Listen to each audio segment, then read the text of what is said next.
ప్రజలు మెచ్చిన నాయకుడు, నిరంతర శ్రమజీవి, తీర ప్రాంత ముద్దుబిడ్డ, రాజ్యసభ సభ్యులు శ్రీ మోపిదేవి వెంకటరమణారావు గారి ప్రియ సోదరుడు, రేపల్ల నియోజకవర్గంలోని కొన్ని వందల మంది ప్రజానికానికి ఉపాధి కల్పనా దిశుడు, మండలంలో మౌలిక సదుపాయాలు కల్పనలో మేటి నాయకుడు, నిజాంపట్నం మండల ఎంపీపీ శ్రీ మోపిదేవి వెంకట హరినాథ్ బాబు గారు మేడే సందర్భంగా రాయల్ మెరైన్ రొయ్యల కంపెనీ కార్మికులతో ఎంతో పట్టరాని ఆనందంతో సంతోషంతో 3వ తేదీ శుక్రవారం శ్రీ వైఎస్ జగన్ గారి రేపల్ల నియోజకవర్గం పర్యటన విజయవంతం చేయాలని ఓ ప్రకటన విడుదల చేశారు. 9 వచ్చేసి ఆ మీటింగ్ని పూర్తి స్థాయిలో విజయవంతం చేస్తారని, అందులో భాగంగా ఇప్పుడు ఎప్పటి నుంచో అనుకుంటున్నాను, ఇంతమందిని నేను కళ్ళారా చూడాలని. ఏదో వస్తున్నాను, లోపలికి వస్తున్నాను, ఏదో చూసుకుని వెళ్ళిపోతున్నాను. కానీ ఇప్పుడు కళ్ళారా చూసుకుని సంతోషపడుతున్నాను. అందుకనే శుక్రవారం పూట 3 వరకు కంపల్సరీగా పద్ధతి ఆరంభించుకుని రావాలని కోరుకుంటూ ఈ అవకాశం ఇచ్చిన పద్ధతి ధన్యవాదాలు.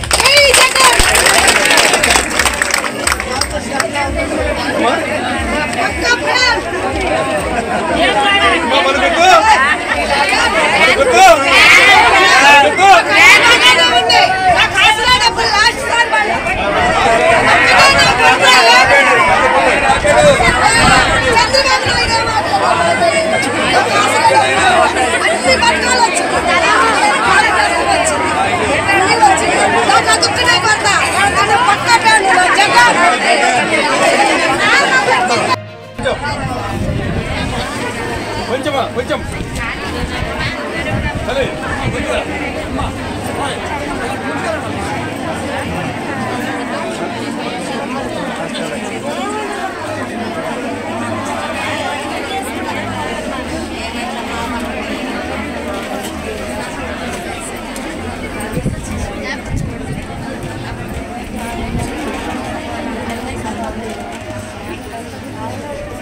వచ్చారందరూ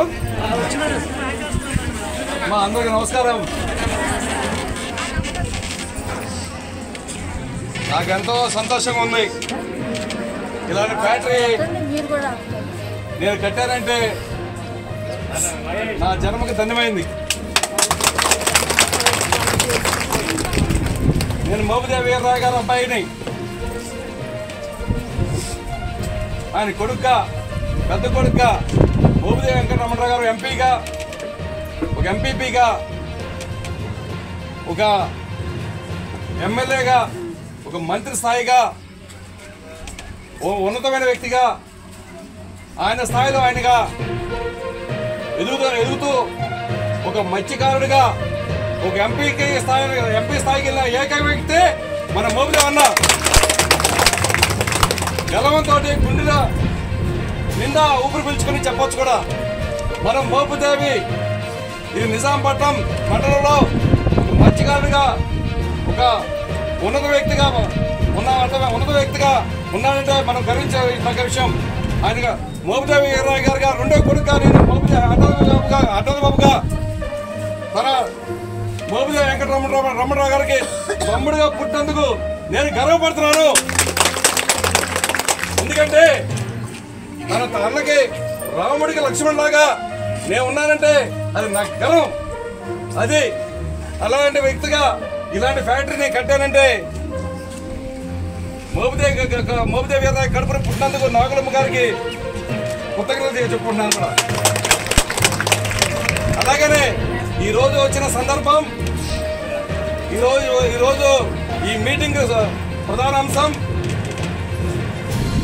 మన జగనన్న ముఖ్యమంత్రి అయ్యి 2019లో తను ఇచ్చిన మాట ప్రకారం ఇచ్చిన పథకాలకు వాలంటీర్ వ్యవస్థ ద్వారా ఇంటింటికి వస్తున్నాయి. కాబట్టి అదేవిధంగా అతను చెప్పిన మాట నమ్మకంగా చేసిన వ్యక్తి కాబట్టి అదే నమ్మకంతో నువ్వే నాకు కావాలి, నువ్వే నమ్మకం జగనన్న అనే నినాదంతో ఈ 4 సంవత్సరాలు 11 నెలలు ఇంటింటికి ఇచ్చిన పథకాలు, అమ్మ ఒడి అవ్వచ్చు, ఆసరా అవ్వచ్చు, చేయూత అవ్వచ్చు, లేదంటే గోరుముద్ద అవ్వచ్చు, మన డోక్రా రుణమాఫీ అవ్వచ్చు, రైతుకు సంబంధించిన రుణమాఫీ అవ్వచ్చు.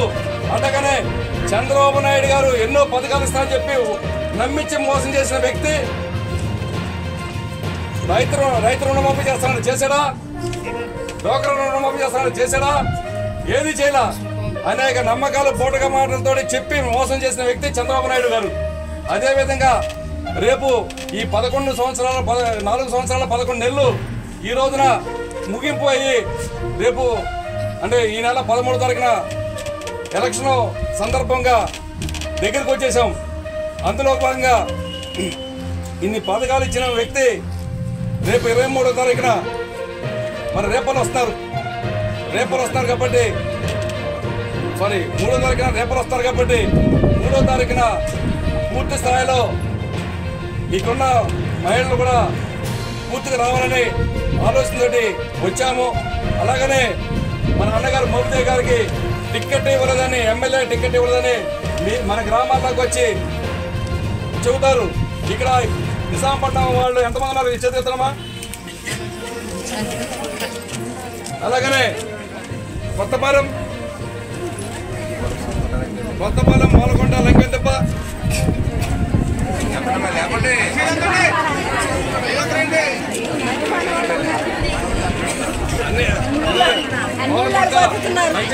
మూలకొండ గంగడపాలెం అలాగనే కొత్తపాలెం నిజాంపట్నంలో ఉన్న ఇతర కమ్యూనిటీలు కూడా ఉండొచ్చు కూడా. ఇక్కడ అన్ని కమ్యూనిటీలు ఉంటాయి కాబట్టి మన అన్నగారు మోపిదేవి గారికి టికెట్ ఇవ్వలేదని చెప్పి మీ మనసులో ఏదైనా బాధ కలిగి ఉండొచ్చు, లేదా వేరే వ్యక్తులు వచ్చి మీకు చెప్పొచ్చు కూడా ఏమని మీ మోపిదేవి గారికి రాలేదు కాబట్టి టికెట్ ఈసారికి ఆయన టికెట్ రాలేదు కాబట్టి ఇంకొకరికి ఓటేమని అడుగుతారు. అది వద్దు. ఎందుకంటే ఈ రోజున అన్నగారు మోపిదేవి గారు మొన్న 30 సంవత్సరాల నుంచి ఎమ్మెల్యేగా పోటీ చేస్తున్నా కూడాను చివరి నిమిషంలో ఈ రోజున 2024 టికెట్ రాలేదని చెప్పి మనకి టికెట్ ఇవ్వపోయినా సరే కూడాను గతంలో 2019 ఎలక్షన్లో మనం ఓడిపోయినా సరే మన సీఎం గారు జగన్మోహన్ రెడ్డి గారు ఒక ఎమ్మెల్సీ ఇచ్చి ఒక మంత్రిగా చేసిన వ్యక్తి ఈ రోజున ఎమ్మెల్యే మంత్రిగా కాకుండాను మళ్ళా అది మంత్రిగా కాకుండాను మళ్ళీ ఎంపీగా మళ్ళీ తీసుకెళ్లి ఢిల్లీ స్థాయిలో కూర్చోబెట్టే వ్యక్తి మన జగన్మోహన్ రెడ్డి గారు. అందుకనే నేను చెప్పేది ఏంటంటే ఎవరో వచ్చి ఏదో చెబుతారు, అయినా నమ్మద్దు. మన టికెట్ రాకపోయినా టికెట్ వచ్చినా సరే జగన్మోహన్ రెడ్డి గారు ఈవూరు గణేష్ గారి అబ్బాయిని సీతారాం అబ్బాయిని ఈవూరు గణేష్ గారిని ఎమ్మెల్యేగా పెట్టారు కాబట్టి ఆ వ్యక్తికి వైసీపీ తరఫున నిలబెట్టిన వ్యక్తి కాబట్టి ఆ ఒక్క ఓటు ఈవూరు గణేష్ గారికి, 2వ ఓటు నందిగమ్మ సురేష్ గారికి 2వ ఓటు వేసి గెలిపించాల్సిన అవసరం మనకి ఎంతైనా ఉంది. అందుక మనకి రేపు 3వ తారీఖున అంటే ఎల్లుండి శుక్రవారం పూట తప్పనిసరిగా ఈ ఫ్యాక్టరీ ఒక్కరోజు ఆపుతారు.